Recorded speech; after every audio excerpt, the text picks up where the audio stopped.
What if one day you arrive at the office and your boss says, "An AI is doing your job now, you are free"? So, dear friends, this is not just a thought. This is the future that is knocking on our door. AI is getting more powerful day by day. Call centers, writing jobs, design, even coding. AI is learning everything and becoming faster.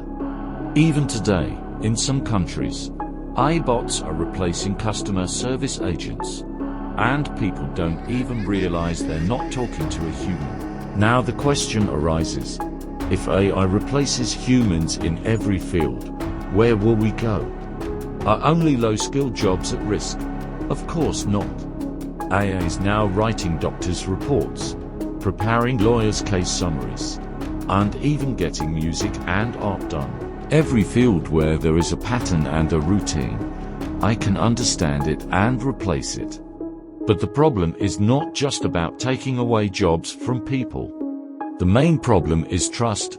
If AI exists everywhere, then what role will we humans have left? And will our identity become an end? Some people say learn the skills, adopt them, and make AI your helper.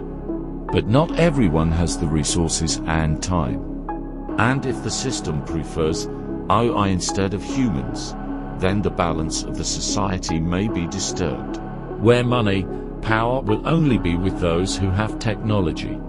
The last question is, can we save our jobs from AI? Or should we prepare for the new era? So friends, if you want people to be aware of this, then write in the comment, yes, and be sure to subscribe to the channel.